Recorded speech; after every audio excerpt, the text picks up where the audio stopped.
I think the key points in terms of implementing new technology and training for us, I think the main points are that firstly, technology is there for a good reason, and that you don't just introduce technology without first evaluating whether there's any value that it will bring to the training. So that's why we made a conscious effort to only invest in VR in training when we evaluated that it will bring significant value to the training experience for students. So I think the most important point is to evaluate that technology is not there to just be implemented. You need to actually identify whether it brings significant value before actually diving straight into the investment. And I think for us as well, what's important is with any introduction of new technology, it's also an opportunity for us to rethink and relook at how we conduct training. So it involves looking with your stakeholders and your instructors as well as your learners at how you can best optimize the learning experience through some changes that you can introduce when the technology is introduced.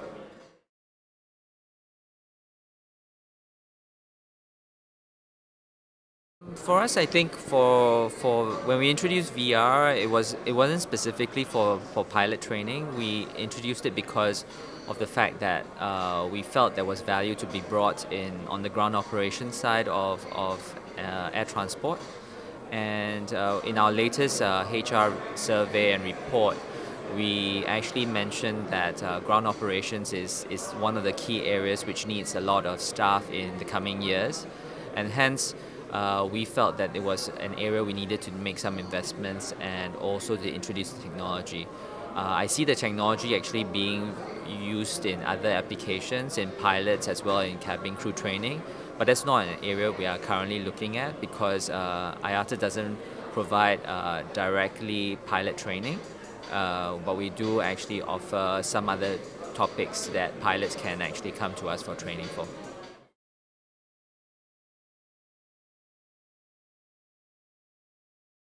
I think that's a misconception that a lot of people have. We are a trade association for airlines, but there's a large number of innovations that we are working on. We have innovation being done in how we run the financial settlement systems for our airlines, but also in terms of training, as you can see in my presentation. We're bringing a lot of new technologies to how training can be done and how it will be revolutionized for the air transport industry.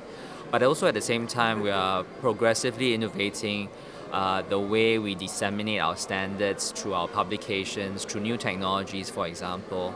One of the latest projects that we've been working on is to convert what are very static rules within the dangerous goods regulation that we publish annually and actually making it into a rules-based engine which can be integrated into any cargo handler or airline or for that matter freight forwarders systems so that it helps them in the filling up and completion of dangerous goods declarations.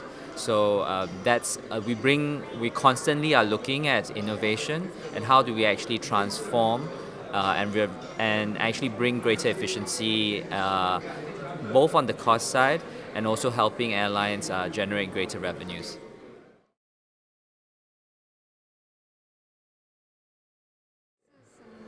Like with any project in any company, I think what's important for us is we prioritize what's the most value that we can bring to the industry. So a lot of the projects that we work on are prioritized in accordance to the value it brings to our members, the airlines, but also the industry. So when we look at training projects and where we invest in, we are also looking at how we can generate the best learning experience for the industry and make investments in those technologies that can transform training in those aspects. But in terms of other technologies that we are looking into, such as blockchain, artificial intelligence, AI, we are also looking at how these technologies can be brought in other aspects of IATA's operations as well as our airlines' operations and services so that we can actually help to bring greater benefits to our members and the industry as a whole.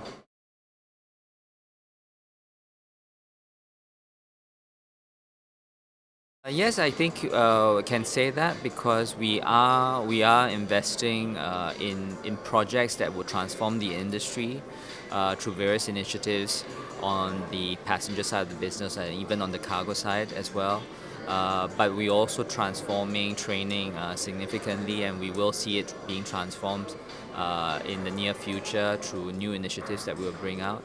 For us, I think what's important is bringing significant change that our members can see, but also that we actually help to lead, in a way, the industry in the adoption of certain technologies, because there's always trepidation when it comes to the use of certain new technologies.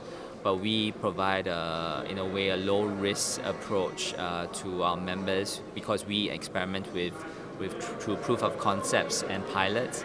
And when we show that and demonstrate that the technology works, they can actually take it and implement the technology themselves.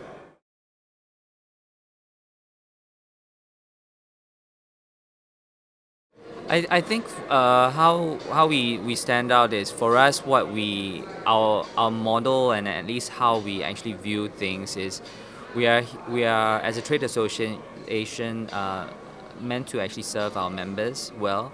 So a lot of times when we invest into let's say VR or AR in training, what we do so in providing a solution that will make our standards pervasive within the industry.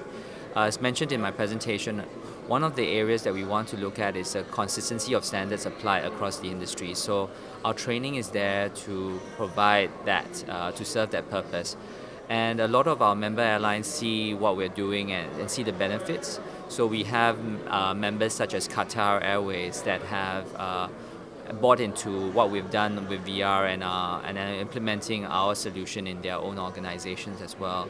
So we not only do the airlines innovate themselves in their own training departments, but we also help them, and where we can actually bring greater cost efficiencies through what we are doing that is in general useful for across the board, and we actually do that. And so RAM VR was developed with that purpose in mind, to serve the industry and provide a low cost solution that our members can buy into.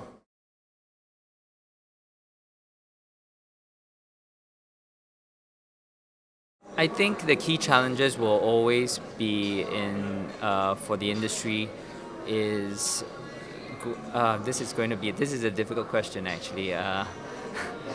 And the key challenge for the industry when it comes to learning and development, I think the one thing that we face is a ever-changing sort of let's say demographics of employees that come into the organizations. We now are talking about Gen Zs coming into the workforce, and where this generation has been predominantly exposed to technology. And the industry, I would say, the air transport industry has been a keen supporter and user of new technologies, but sometimes the implementation hasn't always been as fast and rapid. So how do you actually then train some of these new employees who love to be able to use technology but are then exposed to what is technology which may be a couple of decades old. So I think that's the biggest challenge in trying to manage the expectations. And I think the one thing that we can do as an industry is obviously to make the learning experience for onboarding new employees also more exciting. So that's why use of such technologies like augmented and virtual reality, AI, or even personalizing the learning experience will actually be the way we transform and manage our new employees.